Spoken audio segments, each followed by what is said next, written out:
Rambling Man back on the road with more information and more riding to test. So I was able to remove the backrest, and it is indeed a Corbin.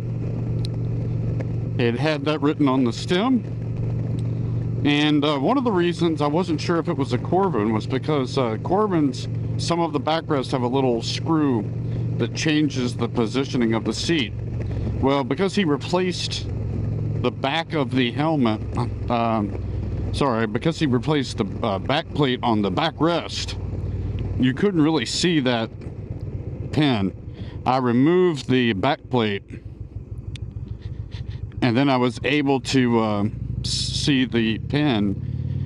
This one is not moving, but I didn't mess around with the pin yet.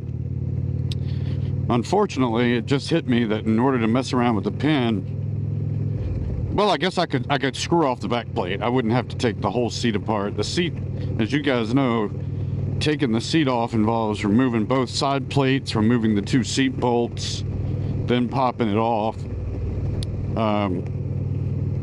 I think if I keep this, I'm going to order a different back plate. I don't really like that winged wheel thing. They make a chrome one, and then they make a bunch of others.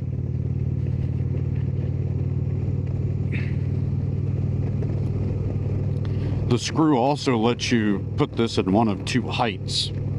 So I rode with it in the lower, and now I have it in the higher one. Some people don't use the screw that keeps it from being stolen because they like to be able to remove it easily. You know, if they're going into a hotel, maybe they take it with them. Or if they just don't want it on that particular ride, they can throw it in their saddlebag. I have the screw in there for now, but in the past on my other bikes, I did not use the screw. Now, if you don't use the screw, then you can't change the height. You're just going all the way to the bottom.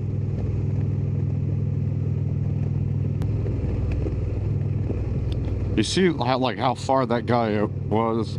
He wasn't as bad as some, but there are some folks here who ride down the yellow, if there were a yellow line, would be down the middle of their vehicle.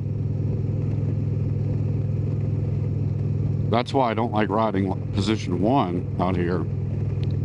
Even when probably technically I should be in position 1. The other thing I have not done is give this bike a good wash, and especially now that I have the rear seat off, it really needs a wash. Like right here, I cannot put both feet down. I've got the balls of my feet down, and I can't remember if this will end up being roughly the same height as the Ultimate, or if it's even a little higher.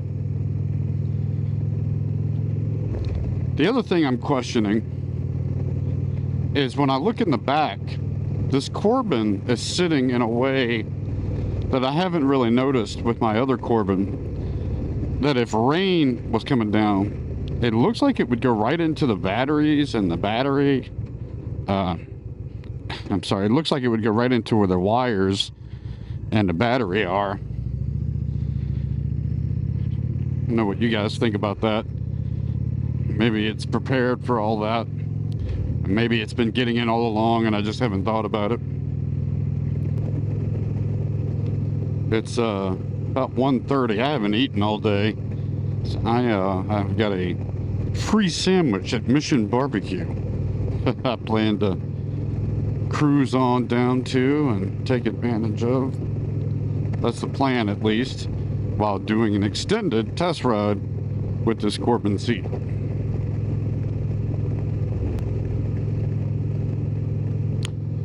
I saw somebody in the Indian forums did say that the back of the seat is for riding and you scooch forward for standing over the bike. Okay, I can try to transition to that, but I've never had to do that for any other seat. I've never really had to think. And that's, you know, coming up to a stoplight or something, You can't be doing that all the time, scooching forward because you want to have both feet down.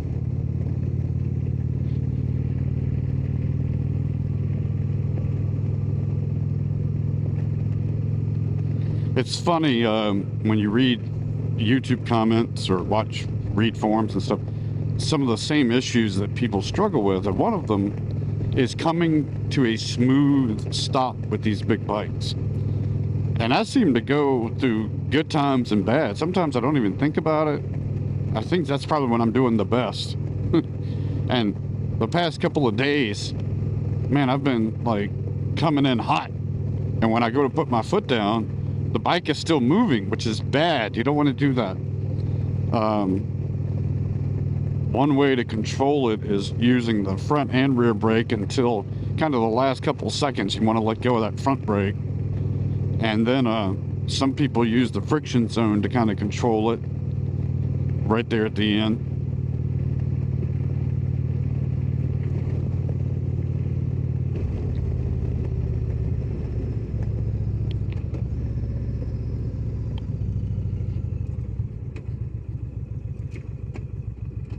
This guy gonna let me go.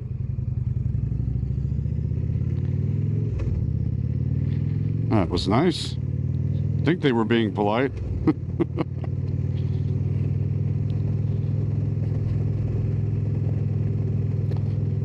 I think I'm going to take the highway rather than surface streets just to save a little time.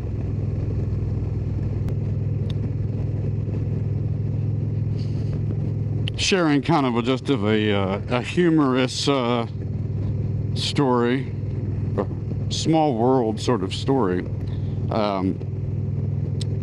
My wife and I have been married 25 years this year. I guess we're now almost 25 and a half. But we met in college in our senior year. We sat next to each other in a class. And I had asked her out on a date a few times. Which, I don't know about you guys. Guys, we don't like rejection, right? So, to ask more than once, usually not in the cards. And, but it didn't happen during the college year, right? So the day of graduation, we sat next to each other at graduation, and I was, I don't remember where I was going, but I was in my car alone, headed probably to meet some family that day or something. And I passed her and a bunch of guys, a bunch of people, not just guys, but a bunch of people. They were going to a restaurant or something. And there was a guy in that group who was older than the rest of us. And not by much, but he was a little older than the rest of us.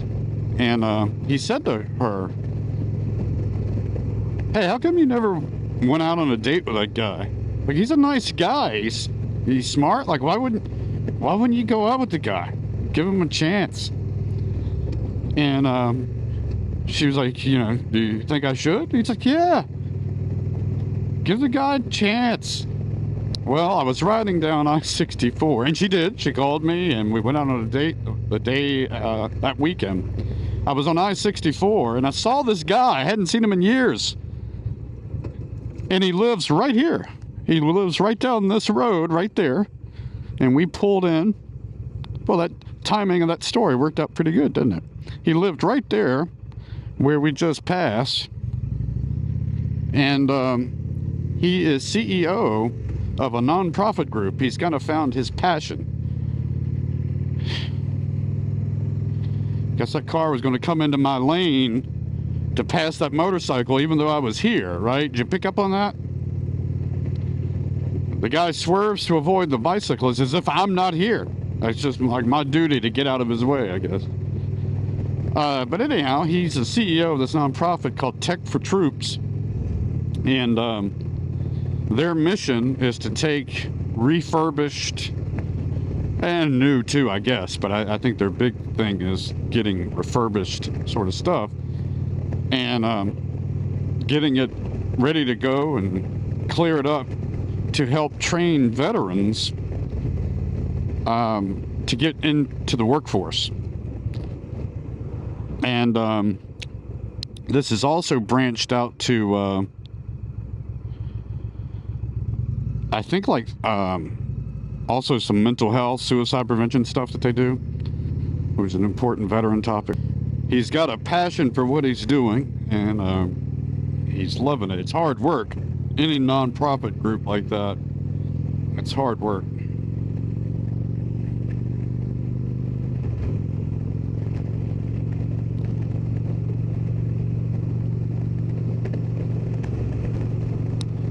But anyhow, that's a funny story. We were on the other side of I-64, and I saw him driving, and I pulled up, kind of waved to him, honked my horn, and he gestured for me to follow him, which worked out, and we pulled in and caught up. A few years, that was been a few years now, but I told him I have him to thank or to blame. Stereotypical humor. Did that not record?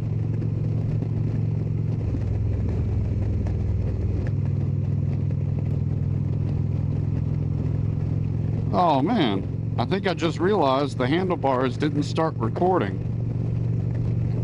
And I had hit the button and thought it was.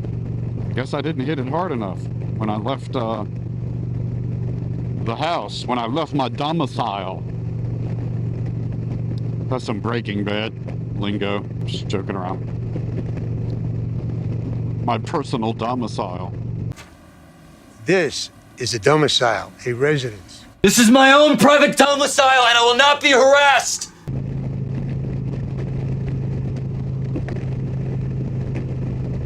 There's a tractor trailer coming up behind me that I'm going 75 in a 65. He's going to pass me.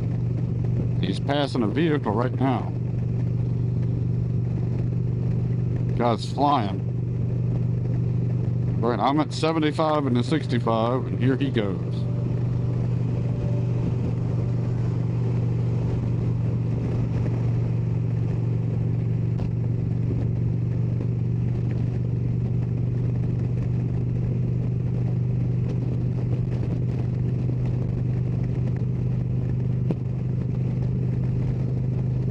You know, when I, for the tech junkies, I'll just mention one thing. You know, when I have this camera on the helmet and one on the handlebars, I have been going through a bunch of gymnastics trying to sync and coordinate that footage. Usually I would honk the horn or count down to 3 or clap, so I would have some sound wave that I could match up. And, you know, if you start and stop the cameras at different times, it can make it that much harder the whole time you're doing the recording. So anyhow, I moved over to Final Cut Pro to try to do some of my editing. I paid software. I had been using iMovie, and I've been down a rabbit hole of watching tips and tutorials,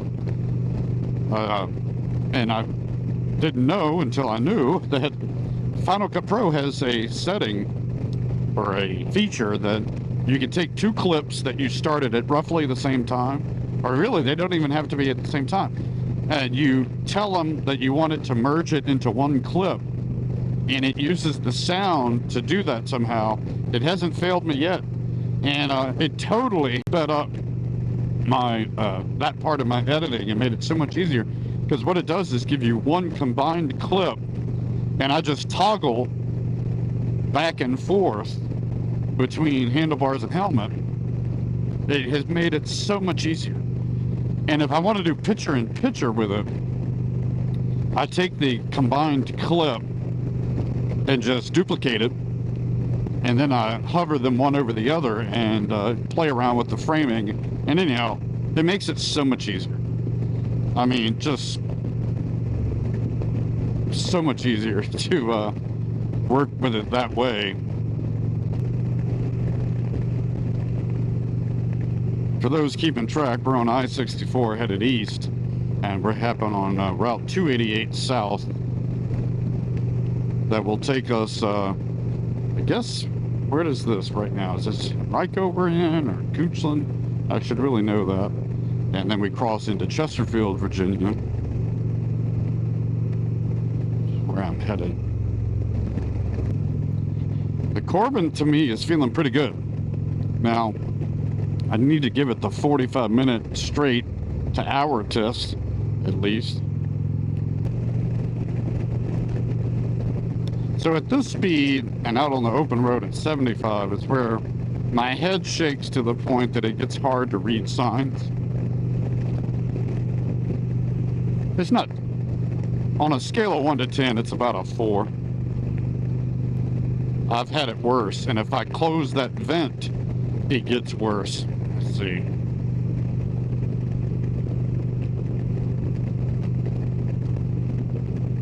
Yeah, that's probably about a, you know, about a 6.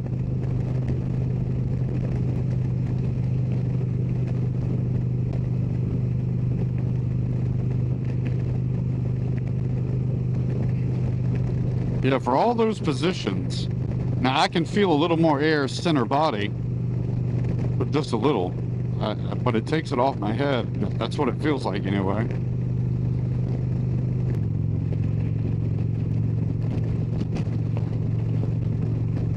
At the risk of oversharing, I'll share a little story because it just came up as I'm writing.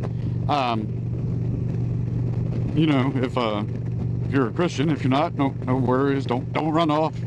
No preaching going on, but part of Scripture talks about Paul had a thorn in his flesh, and it was never really revealed what that was. There's theories, but basically some health. It's thought that it was some sort of health issue that he asked God to remove.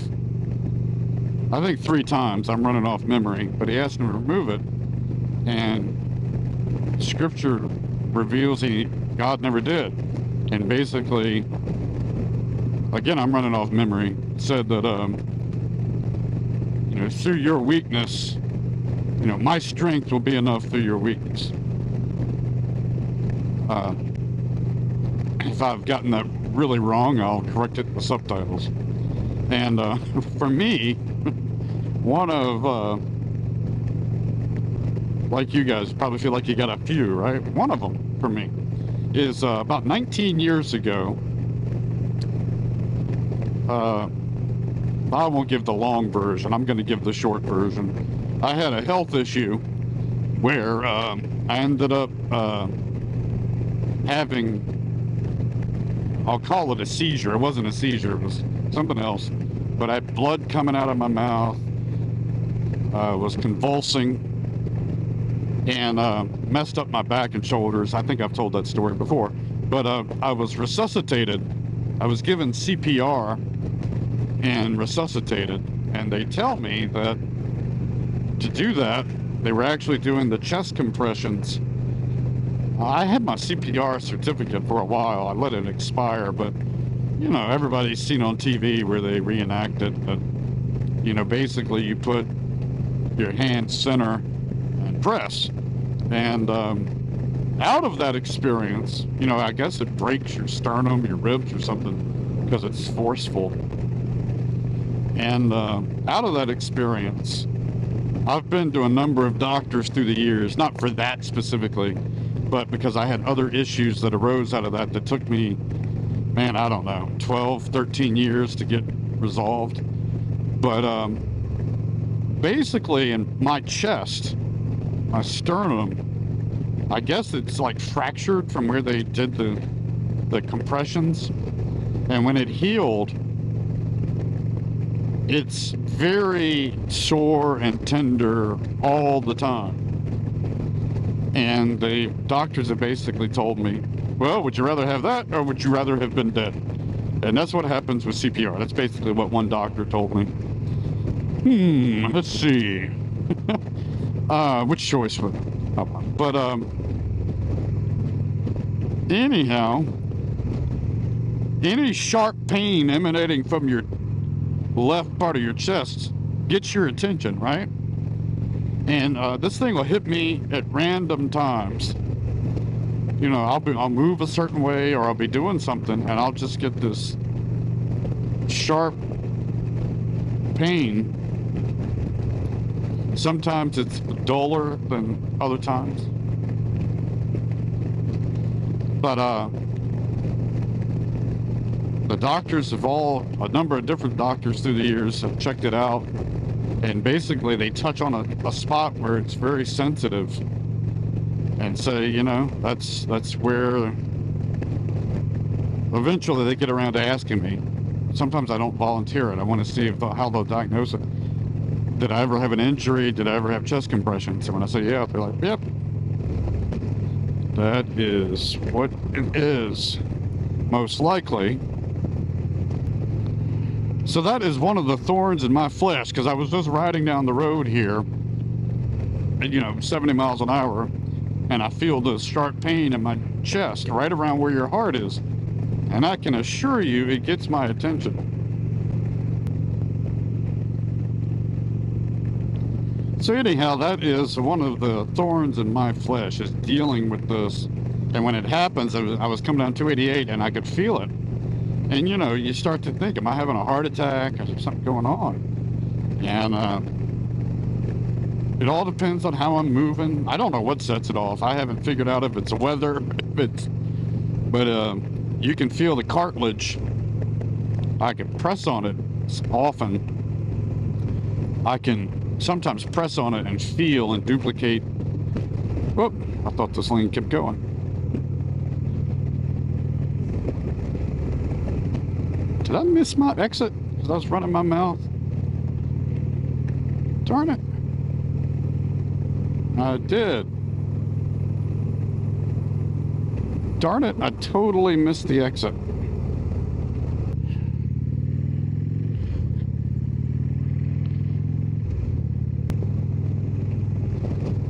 Haven't been over here in a while. So much construction. When I was a kid, all this was woods. He's not even technically a kid, a young adult. A lot of this was all just the country. And when you passed one of these stoplights, it was considered your last hoorah and pedal to the metal down for the rest of the ride.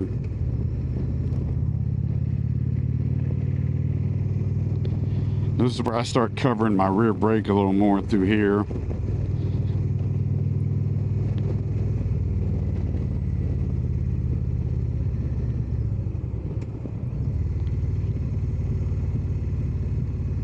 And of course, with all this growth comes more congestion. Things that used to take 10 or 15 minutes to get to now take 30. I don't like to sit in blind spots, so sometimes that requires going a little faster than the pace of traffic.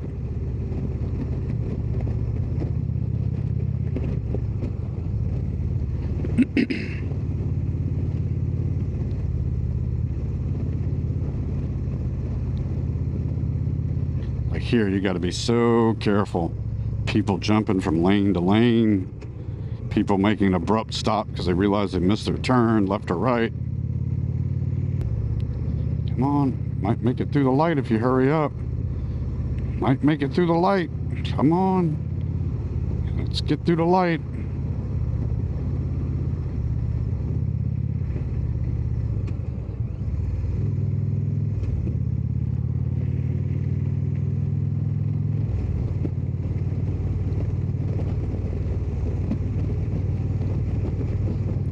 Restaurant should be up here on the right.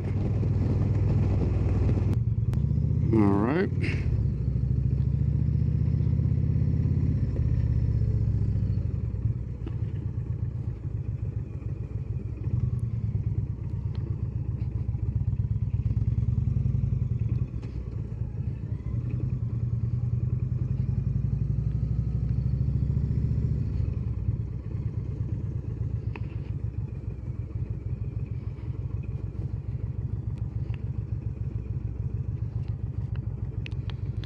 I can back in here.